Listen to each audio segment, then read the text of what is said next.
दोस्तों, आज के इस वीडियो में हम समझेंगे एम्पिरिकल फार्मूला और मॉलिक्यूलर फार्मूला कैसे निकालते हैं। तो स्क्रीन पर सवाल देखिए क्या दिया हुआ है। A compound contains 4% of hydrogen, 24% of carbon and 71% of chlorine. Percentage में इनका शेयरिंग दे रहा है। कंपाउंड के अंदर कोई हाइड्रोजन है, कोई कार्बन है और कोई क्लोराइन है। तो इनका जो भी परसेंटेज है, जो भी मात्रा में वो प्रेजेंट है, उसका वो यहाँ पे शेयर दिया हुआ है।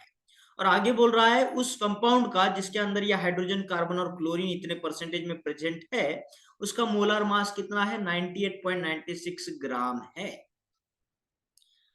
और आगे बता रहा है कि what is it's empirical and molecular formula. तो इसका एम्पिरिकल फार्मूला क्या होगा और मॉलिक्यूलर फार्मूला क्या होगा। तो यहाँ पे हमें ऐसा फार्मूला बताना है जैसे कार्बन कितना है, हाइड्रोजन कितना है, क्लोरीन कितना है। हम लिखते हैं ना C2H2 Cl2 C2H2 Cl4, ऐसा कुछ भी जो भी आएगा तो वो इस शेयरिंग के तौर पे बताइए। जिस कंपाउंड का मोलर मास 98.96 ग्राम है, उसके अंदर जो परसेंटेज प्रेजेंट दिया हुआ है हमें। तो परसेंटेज प्रेजेंट से तो हम ये यहाँ पे कैसे निकालेंगे, सवाल आता है। तो सबसे पहले अगर क्वेश्चन में परसेंटेज है तो कुछ ही को तो 100 मानना है। परसेंटेज का मतलब क्या होता है? 100।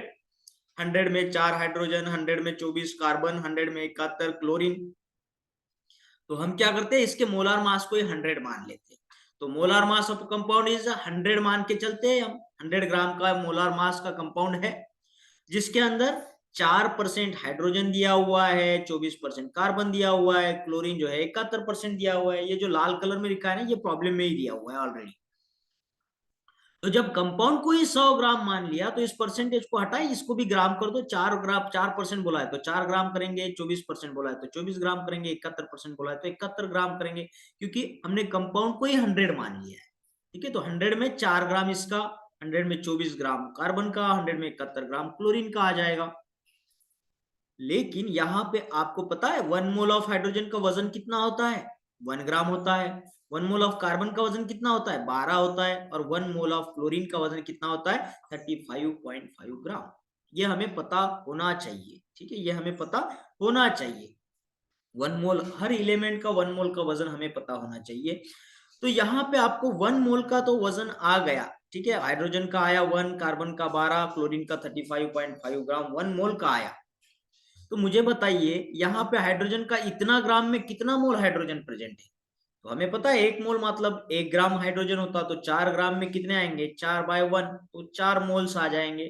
ठीक है, मोल्स ऑफ हाइड्रोजन कितने प्रेजेंट है इसके अंदर? 100 में 4% मतलब कितना मोल प्रेजेंट है? 4 मोल्स। फिर यहाँ पे 24 ग्राम ऑफ कार्बन बोला है तो इसका कितना मोल हो जाएगा? 1 मोल का 12 ग्राम वजन है, तो 24 ग्राम में कितना मोल आ जाएगा? 2 मोल आ जाएगा। 24/12 करेंगे 2 आ जाएगा। क्लोरीन का यहाँ पे वजन दिया है 71 ग्राम, तो 71 ग्राम में क्लोरीन के कितने मोल है? 1 मोल का वजन पता होना चाहिए। 35.5 है तो इसको डिवाइड करेंगे तो 2 आ जाएगा। ठीक है, अप्रोक्सीमेट ले लीजिए, कैलकुलेशन फटाफट हो जाता है। तो यहाँ पे हाइड्रोजन का 4 मोल आया, कार्बन का 2 मोल आया और क्लोरीन का 2 मोल आया। ठीक है, तो रेशियो क्या बना हाइड्रोजन, कार्बन और क्लोरीन का? 4:2:2। ठीक है, 4:2:2 बना हाइड्रोजन, कार्बन, क्लोरीन। तो जो भी कंपाउंड है आपका, तो उसमें ये जो परसेंटेज दिया है उस हिसाब से हमें ये पता चल रहा है यहाँ से कि हाइड्रोजन के 4 है, कार्बन के 2 है और क्लोरीन के 2 है। ये रेशो में प्रेजेंट है, एग्जैक्ट प्रेजेंस नहीं मिला है, रेशो मिला है। अगर हाइड्रोजन 4 होता है तो कार्बन 2 ही होगा और क्लोरीन भी 2 होगा। तो इसके मल्टीप्लाई में हाइड्रोजन अगर 8 हो जाएगा तो ये 4 हो जाएगा, ये 4 हो जाएगा। लेकिन इसका मोल्स के सहारे हमें ये जो दिया है मोलार मास, उसके साथ कंपेयर करेंगे, तभी हमको पता चलेगा कितना मोल्स किसका प्रेजेंट रहेगा। ठीक है, तो इसको थोड़ा सा मिनिमाइज कर लेते हैं इस रेशियो को। तो क्या हो जाएगा? इसको 2 से डिवाइड करेंगे 1 हो जाएगा, इसको 2 से डिवाइड करेंगे 1 हो जाएगा, इसको 2 से डिवाइड करेंगे 2 हो जाएगा। तो छोटा रेशियो हमें मिल जाएगा 2:1:1। ठीक है, इसी को मैं यहाँ पे आगे लेके चलता हूं।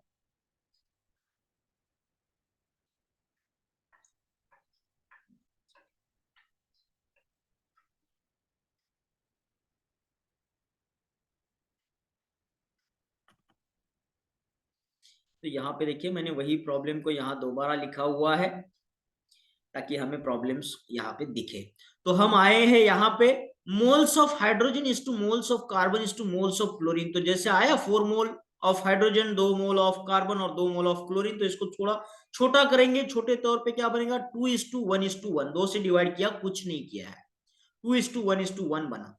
तो अगर मैं यहाँ पे एम्पिरिकल फार्मूला लिखना चाहूँ इस रेशियो के बतौर, तो मेरा छोटा सा रेशियो क्या आ जाएगा, हाइड्रोजन के 2 H2, कार्बन का 1 C1 और क्लोरीन का 1 यहाँ पे आ जाएगा Cl। ठीक है, तो इसको अच्छे से अगर हम लिखेंगे तो क्या हो जाएगा, CH2Cl हो जाएगा। क्या हो जाएगा, CH2Cl हो जाएगा। तो अभी इनका खुद का जो भी यहाँ पे वेट है वो अगर आप कैलकुलेट करते हो, जैसे कार्बन का 12 हुआ, फिर हाइड्रोजन का 1 के हिसाब से 2 हाइड्रोजन है तो 2 हुआ, फिर क्लोरीन का 30.5 हुआ, और इन सब की एडिशन करेंगे तो आ जाएगा 49.5 ग्राम। तो ये हमारा एम्पिरिकल फार्मूला एक मिनिएचर हो गया, जो भी आपका मॉलिक्यूलर फार्मूला है उसका मिनिएचर, एक छोटा रूप, उसको हम एम्पिरिकल बोलेंगे, छोटा रूप, बिल्कुल छोटा रूप।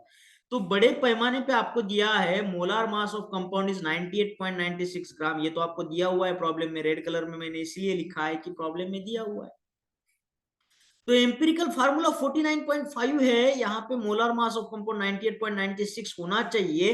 तो इसको ये बनाओ ना 98.96, इसको बनाओ, कैसे बनाओगे, इसको 2 से मल्टीप्लाई करोगे तभी तो बनेगा। तो जैसे ही 2 से मल्टीप्लाई करोगे आपको मॉलिक्यूलर फार्मूला भी आ जाएगा। तो 2 से इसको मल्टीप्लाई किया तो आ गया 98.96। तो इस हिसाब से जो भी हमारा एम्पिरिकल फार्मूला था 49.5 को मल्टीप्लाई किया 2 से, तो एम्पिरिकल फार्मूला को भी 2 से मल्टीप्लाई करिएगा।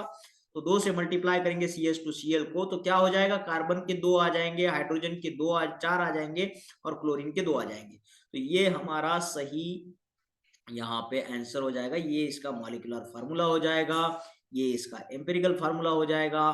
ठीक है, ये वाला इसका एम्पिरिकल फार्मूला है CH2Cl, और इसका सही में जो फार्मूला बना है वो है ये C2H4Cl2। ठीक है, इसका अगर आप मॉलिक्यूलर मास गिनेंगे तो वो 98.96 ग्राम आ जाएगा।